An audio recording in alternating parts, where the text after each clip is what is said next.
Pronto, estou gravando.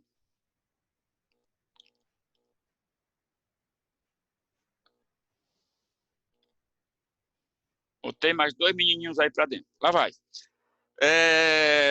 Nós fizemos um apanhado geral, praticamente nas tendências pedagógicas até a Idade Média, certo? A Idade Média.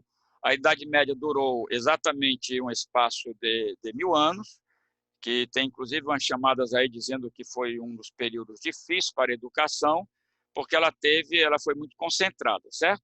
Nós temos aí praticamente um dos maiores expoentes no campo da educação durante a Idade Média. Foi exatamente o grande homem chamado Agostinho, que o pessoal chama de Santo Agostinho, certo? Agostinho, por exemplo, trabalhou na filosofia medieval, praticamente, certo? Que de fato foi isso mesmo. E aí está aí, 10 séculos, que dá exatamente 1000 anos. Imagine o que é vocês verem 1000 anos de educação sem evolução. Isso aí é patente até a chegada do iluminismo, que aí trouxe muita luz para a educação, ok? Depois desse ponto aí, deixa eu ver se tem alguém pedindo para entrar aqui. Tem mais 2. Pronto. Depois desses 2 aí, na verdade, os 2 grandes expoentes, até hoje, eles têm grande domínio em toda a teologia católica, que foi exatamente Agostinho e Tomás de Aquino. Tomás de Aquino, inclusive, escreveu alguns tomos, né, que seriam assim, alguns editos, eu vou colocar aqui editos, algumas determinações que até hoje a religião católica pratica, né? Pratica. E alguns deles até a nível que transcende a questão aqui da matéria, né? Algumas sentenças teológicas que não vai o caso aqui nesse momento, ok? Aí o que é que a gente encontra em Tomás de Aquino? Foi nas bibliotecas dos mosteiros. Então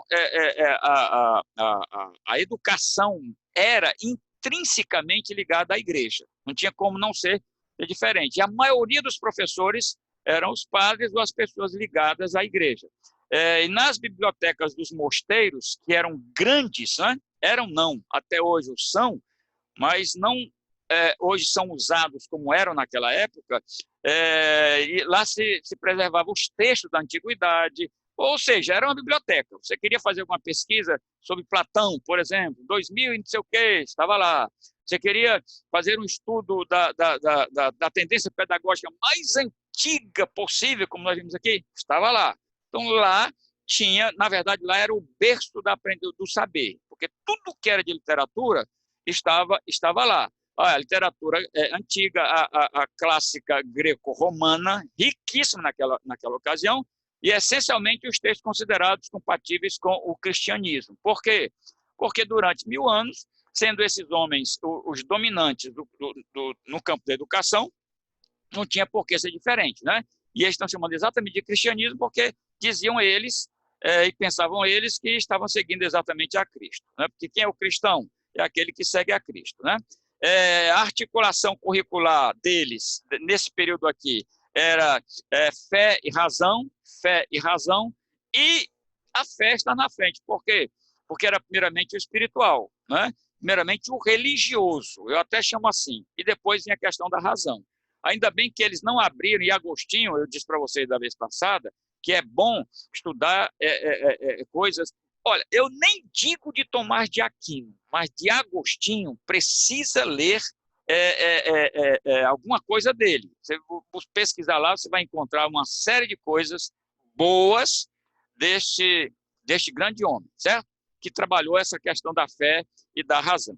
Os abades, quem eram os abades? Quem eram? Os seminaristas, as pessoas que estavam estudando para o ofício do padre, era chamado de abades, e a priori, né, nos conventos e na prática dos senhores feudais. Por quê? Porque naquela época quem tinha dinheiro estava lá no topo, como até hoje, mas naquela época mandava mesmo.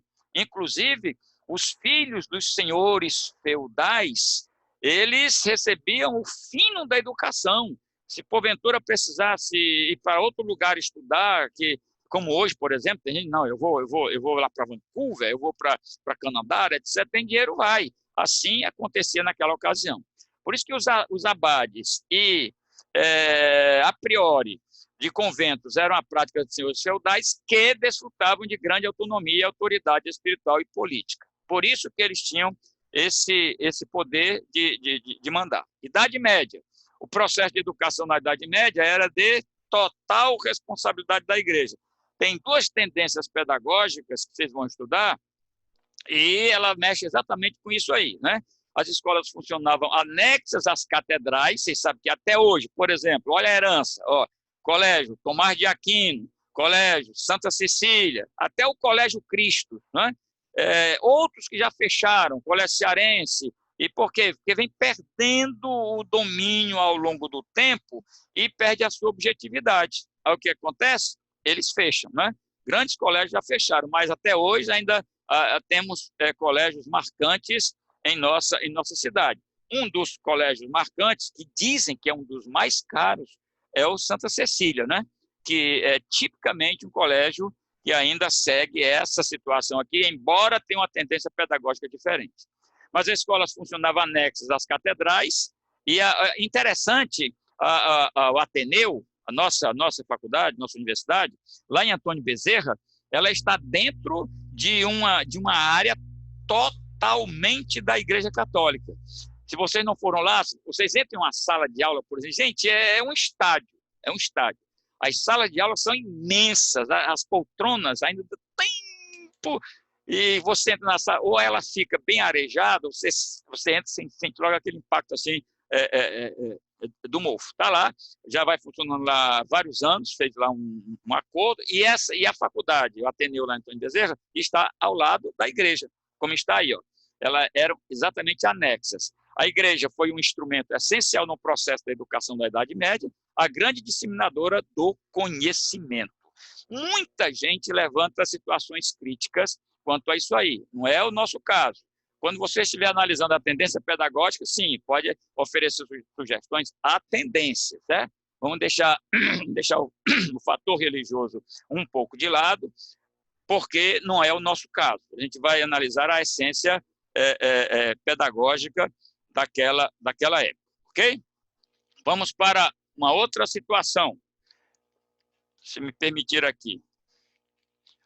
As escolas nos mosteiros e catedrais tinham no seu currículo os estudos dos padres da igreja, então era um currículo, eu chamaria assim, de quase puramente teológico, né? E principalmente os escritos de Agostinho. Então, os escritos de Agostinho, eles formavam quase que a ementa, né?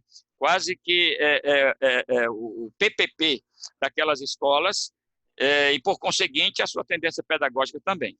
Aí vem 1070, quase 1000 anos atrás, surge a Reforma Gregoriana, que uma das equipes vai trazer para nós o que foi isso, quais as consequências, o que ela via, né? E veja o que é que fez esta Reforma Gregoriana. Ela estabeleceu os elementos básicos. Então, olha, nunca, gente, a educação nunca parou de ser estudada, de ser analisada, de ser avaliada, e também de sofrer, quando eu digo para vocês, apresente as sugestões de vocês nas tendências pedagógicas, é porque isso nunca parou de acontecer. Quando vem uma reforma na educação geral, também vem uma reforma nessas tendências. Por isso que tem várias tendências pedagógicas. Por quê? Porque alguém não estava satisfeito com aquela tendência pedagógica e apresentava a sua, ou oferecia sugestões de mudança, né, de troca, ou criava a sua puramente. Por isso que nesse ano, nessa reforma gregoriana, estabeleceu os elementos básicos consubstanciados no que se chamou, primeiro, o trivium e o quadrivium. Então, eles dividiram, a tendência pedagógica estava exatamente montada assim, certo? Do ponto de vista do currículo de estudo. O que era o trivium? Estudava gramática, lógica e retórica. Então, esse quadro só estudava essas três disciplinas, por isso que chama de trivium. Tudo que diz respeito à gramática, português, etc., naquele período tinha latim e tudo mais, né? tudo que se dizia a lógica, coisa que hoje não se estuda. Tiraram praticamente arrancaram do currículo da educação básica introdução à psicologia, tiraram a lógica e estão querendo tirar de qualquer forma a filosofia. Estão querendo deixar simplesmente a matemática, a física, a química, tal, que é resquício, né? Que é cheiro da educação tradicional conservadora, que ainda pensa que são estas coisas que levam o aluno ao sucesso. Quer ver? A mudança que já corre, eu acredito que já vai para 5 anos, a reforma no nosso currículo de educação básica, onde se apresenta exatamente o seguinte, analise, eu acho que já até introduzi isso com vocês, né? Se porventura a Camila, depois de feito o teste vocacional detectar que a área dela é humanas, né? E que a área dela é humanas na área de saúde, então o que é que vão fazer com a Camila?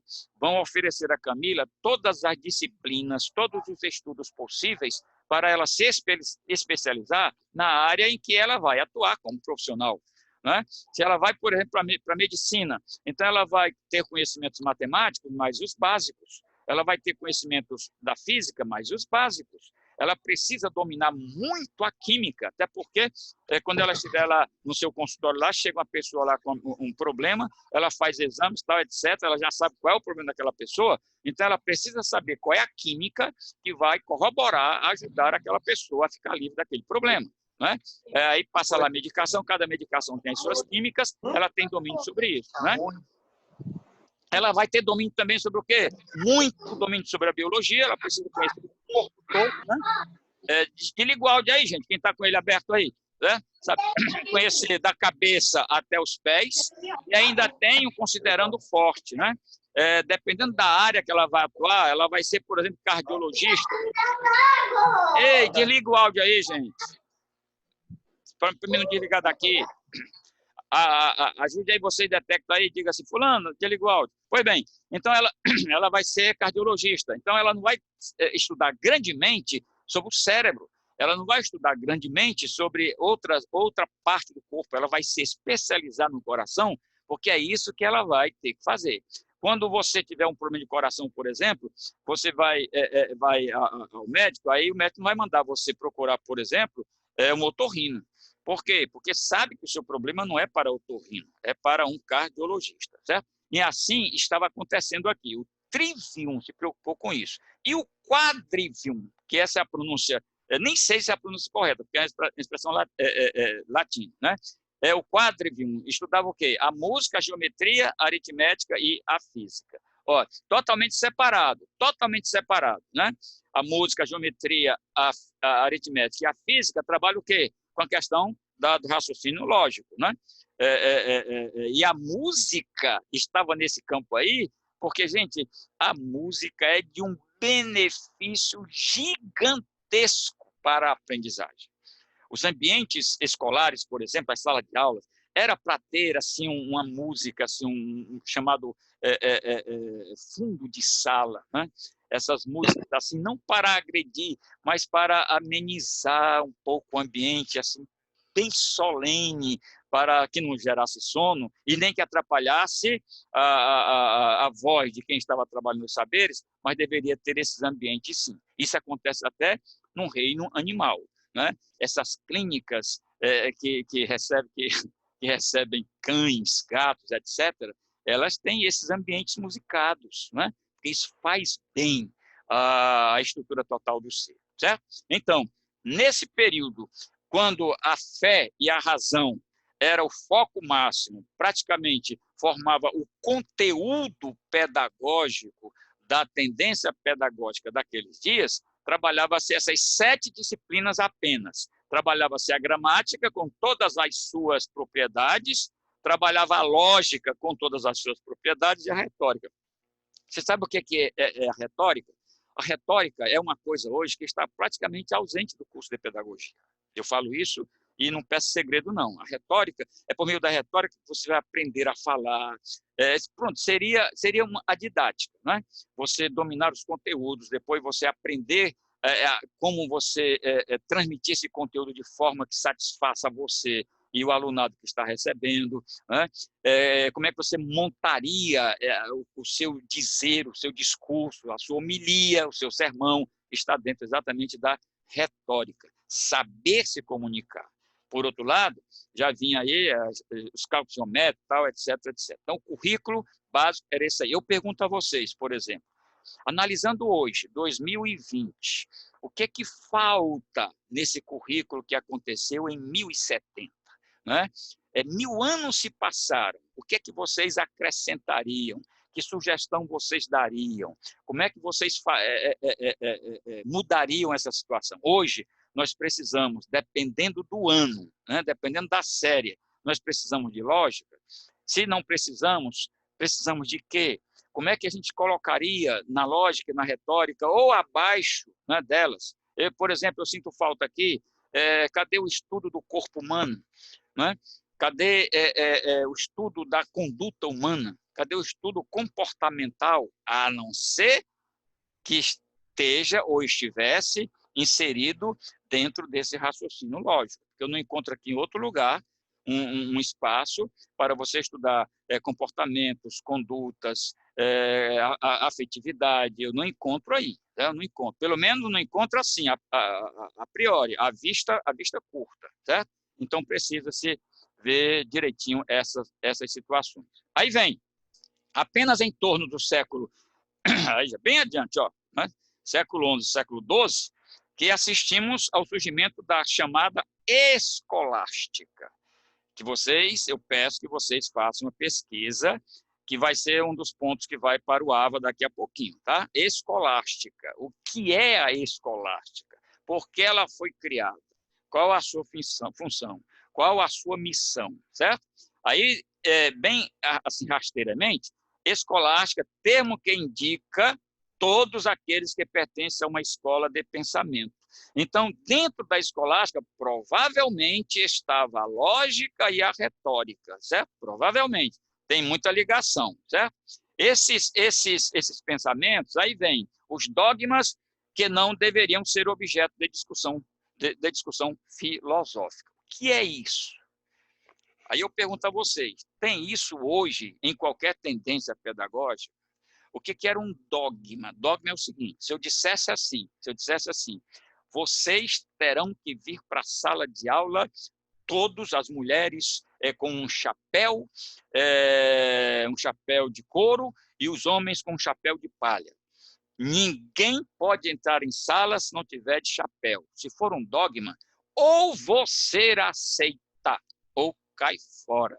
Não pode discutir, não pode perguntar o seguinte, mas por que não tinha esse direito? Por que chapéu? Porque não tinha esse direito. No momento que era determinado dogma, tá aí, ó, deveria ser objeto, nem discutir se podia. Por quê? Por quê? Porque a educação naquele tempo tinha o Senhor dos Anéis. Me permita aqui esse termo, né? Tinha o Senhor dos Anéis. Tinha um senhor que determinava a carne que a gente deveria comer. Tem aquele senhor que determinava como é que a coisa tinha que ser, fecha, sela e não se discute.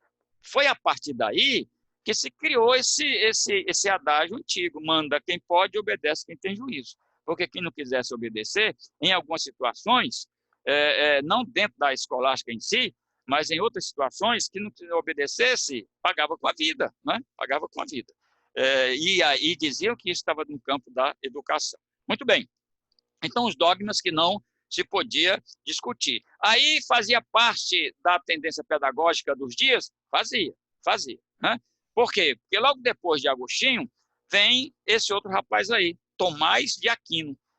Século XII, século XIII, século XII aproximadamente, porque aqui já diz, ó, século XI e século XII. O que é que esse rapaz, qual a importância dele, né, desse personagem, num contexto da educação mundial?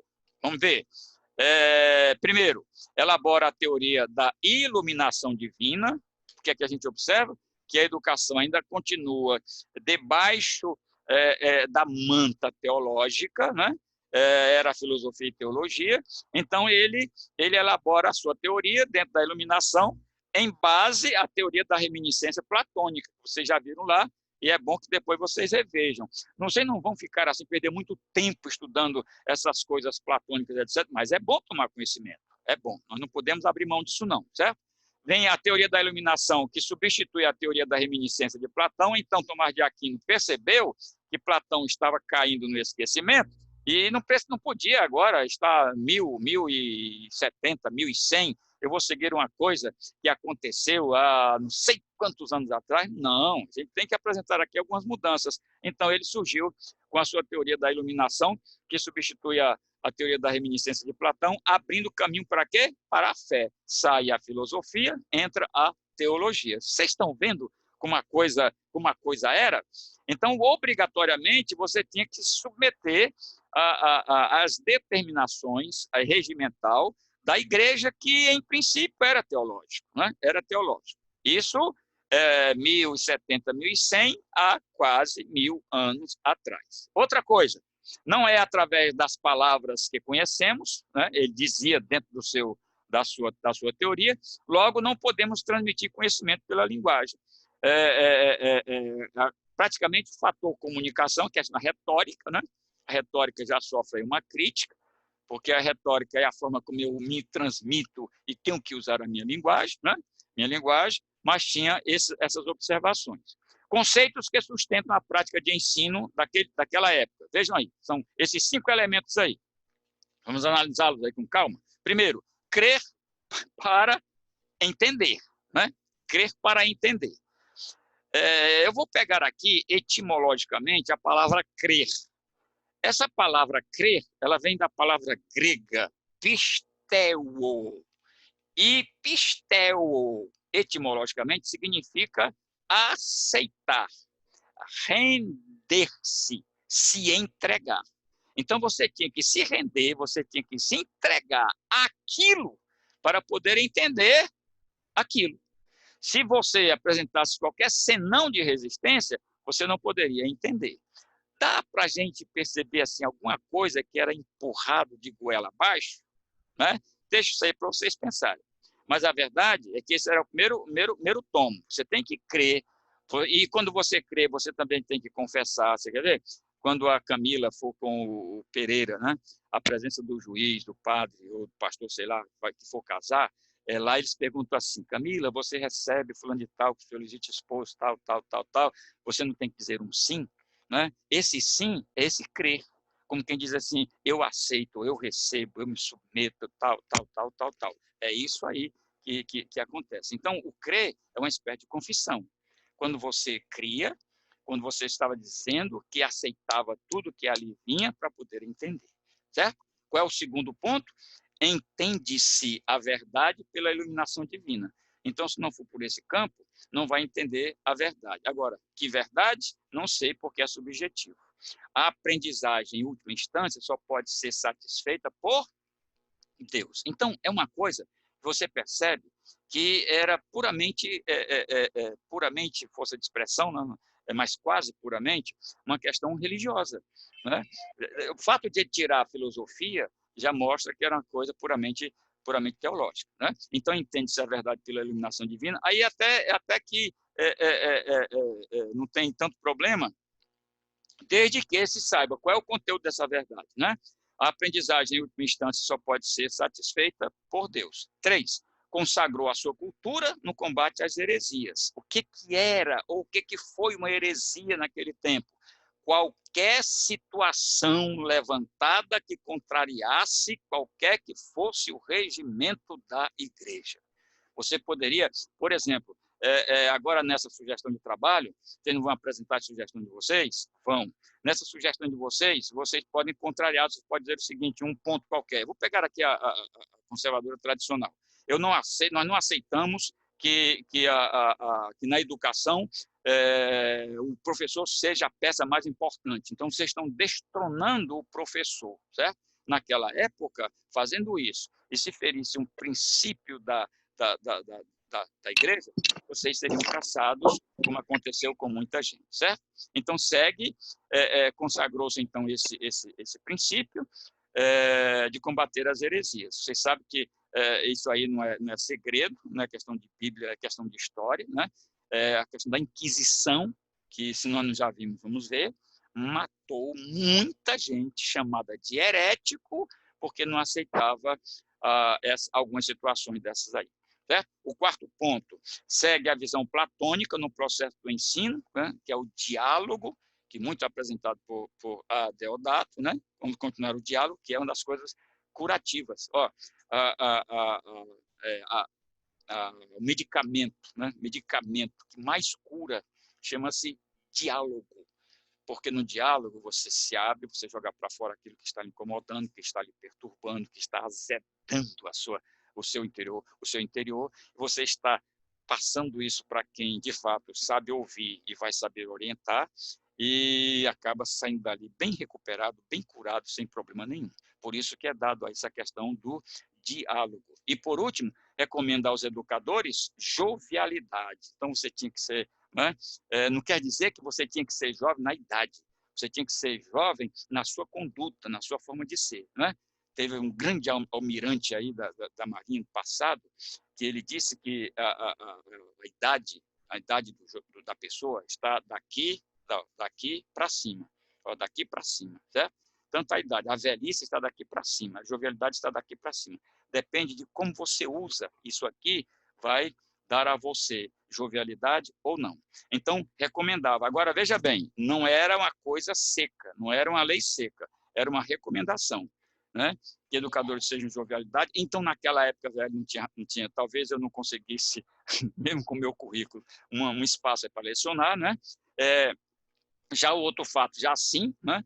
Porque eu procuro jogar alegria até nas minhas tristezas, né? Jovialidade, alegria, paz no coração e também alegria. O que é que vocês encontram aí? Cadê, por exemplo, testa o conhecimento desse professor? O que é que ele sabe? Qual é a didática dele? Onde ele estudou? Quais os cursos que ele fez? Então, estas coisas não tinham peso naquela época. Bastaria você ter esta característica bem especial, que aí está, e você estaria empregado com direito a um salário bem significativo. Isso aqui é uma hipótese que eu estou fazendo, certo? Ok? Vamos até aqui, gente, até aqui. Alguma questão, alguma colocação, alguma dúvida? Temos ainda 10 minutos e eu vou já dizer para vocês como é que vai ser o nosso próximo encontro, certo? Mas vamos lá. Alguma dúvida, alguma pergunta, algum questionamento? Estou aberto para ouvi-los. Não? Não, professor. Posso continuar, né? Deixa eu dar uma destravadinha aqui que eu continuo. Pode. Lá vai. Então, vamos continuar, certo? Tará. Caracterização da época da alta escolástica, tá? O que era a escolástica? Algo que foi implantado no tempo de Agostinho. Surgimento de núcleos urbanos com a escolástica, importantes como Florença, Bolonha, Milão, os berços da Renascença, né, e um novo tipo de convívio social com maior liberdade. Tudo isso que foi criado. O Brasil está aqui? Tá nada. O Brasil está entregue a políticos baratos desde aquela época. Então, surgiu exatamente esses núcleos urbanos. Esses núcleos urbanos iam estudar exatamente essa situação toda aí. Tá? A questão do convívio social, para desenvolver, segundo eles, uma maior liberdade para o povo. Depois, surgem as universidades. Vejam que exatamente nesse momento que surgem as universidades, né, que era o conjunto dos mestres e estudantes, né, aprendendo o quê? O que é que se estudava nas universidades, minha gente? O trivium e o quadrivium.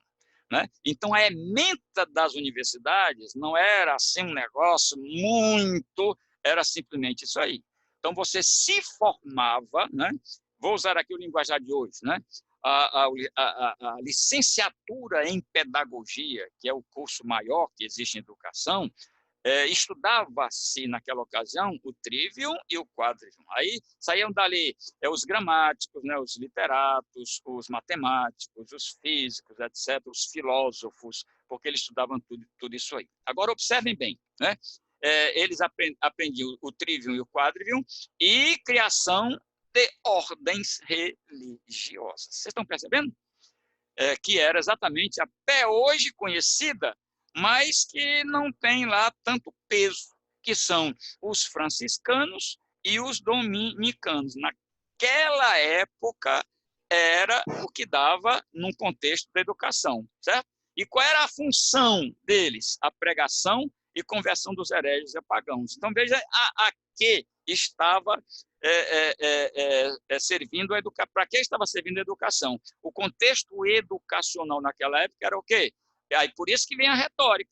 Por isso que a retórica era importante.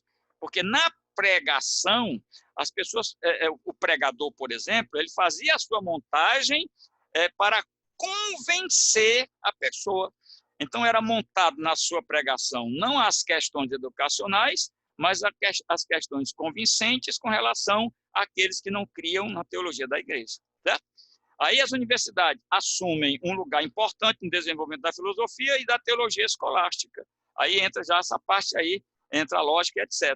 Destacando-se aí o pensamento de Tomás de Aquino. Então, não estudava pensamentos outros, não é? Não tem aquela história que diz que maldito o leitor de um só autor? Por isso que hoje nós não podemos nos bitolar. Não é? Quando a gente estuda psicologia, eu vou me prender somente ao que Piaget apresentou na sua psicogênese? Não, nunca, jamais. Eu, por exemplo, a minha corrente psicanalítica é freudiana, mas eu vou deixar de lado Lacan de jeito nenhum. Eu vou deixar de lado a Clay de jeito nenhum, porque embora sejam pensamentos que até certo ponto tem um ar de contrariedade, contraria, mesmo assim ajuda, né? Porque você conhece outros senões que dentro da sua corrente que você defende, que eu defendo mesmo, para mim não tem igual, é a freudiana, mas mesmo assim a gente não pode abrir mão dessas correntes. Lá já era diferente. Ou se prendia a isso aqui, ou não, se pegasse você, por exemplo, com um tomo, um livro que falasse sobre esses quesitos educacionais e não fosse Tomás de Aquino, você seria alijado porque seria tido como um herege. Tá? Então, repetindo aqui, as universidades assumem um lugar importante no desenvolvimento da filosofia e da teologia escolástica. Então, a universidade tinha, por fim, esses dois elementos aqui. E destacava quem? O que diz Tomás de Aquino. Ah, mas Sócrates disse isso. Ok, o que é que Tomás de Aquino diz? Ele diz o contrário. Então, sai Sócrates, fica Tomás de Aquino. Ah, mas Aristóteles fez isso? Sai, entra aqui, certo? Uma predominância de um autor só. Assim, cresce a demanda por educação, principalmente no sentido eclesiástico, para combater os hereges. Surgimento da Inquisição, aí vem século XIII, né? E o que era a Inquisição? Coisa que vocês precisam estudar. Era um tribunal para julgar herege. No momento que herege, traz aqui, esse tribunal julgava o herege e ali ele era condenado. Condenado, sabe para quê? A isso aí que está embaixo aí, ó. Ele era queimado vivo em uma fogueira, exposta para dizer a todos que não façam o que esse camaradinha ou essa camarada está fazendo, porque o fim é esse aqui. Pergunto a vocês, cadê a afetividade na educação? Cadê o interesse humano na educação? Cadê o interesse de recuperar o educando naqueles comportamentos inadequados? Ok, ele é considerado herege. Por quê? Tem algum comportamento inadequado de acordo com o que nós apresentamos como determinação. Ok, é isso aqui. Muito bem, venha para cá. Você está assim, assim, assim, assim, assim. Você não pode ficar assim, assim, assim, assim. Você tem que ficar assado, assado, assado, assado e assado. Porque se você não ficar assado, assado, assado, assado, você vai ser assado na fogueira. Ou seja, tinha um processo de conversa. Ele não valorizava o diálogo. Então tinha esse processo, deveria ter, mas não. Ali daquele tribunal, ele já saía condenado, já amarrado, já bem lubrificado para fogueira e ali ser assado vivo aos olhos do público, ok? A filosofia, então, não é a busca da verdade, simplesmente porque a verdade já foi encontrada, que era o campo religioso. Nos foi trazida pela própria palavra de Deus, que aí já é uma coisa verdadeira, porque a verdade, na verdade, é a palavra de Deus. A verdade está contida nas Escrituras, não é isso, né? Hoje não é isso. Assim como Piaget dizia que o desenvolvimento começa quando a criança nasce, não é isso, começa quando os gametinhos se encontram. Aqui a verdade está contida na Sagrada Escritura. Para eles era. A verdade é as Sagradas Escrituras. Né? As Sagradas Escrituras é a verdade. Porque se a verdade está contida nas Escrituras, tem coisa nas Escrituras que não é verdade. Por isso que tinha também proibição de se ter a Bíblia, né? nesse período. Mas vamos ler aqui o teor todo. A verdade está contida nas Sagradas Escrituras e nas interpretações autorizadas por quem? Então, a mente das pessoas era assim, sofria uma espécie de teleguiamento. Né? Hoje a gente vê muito isso no campo da política, mas no religioso também tem.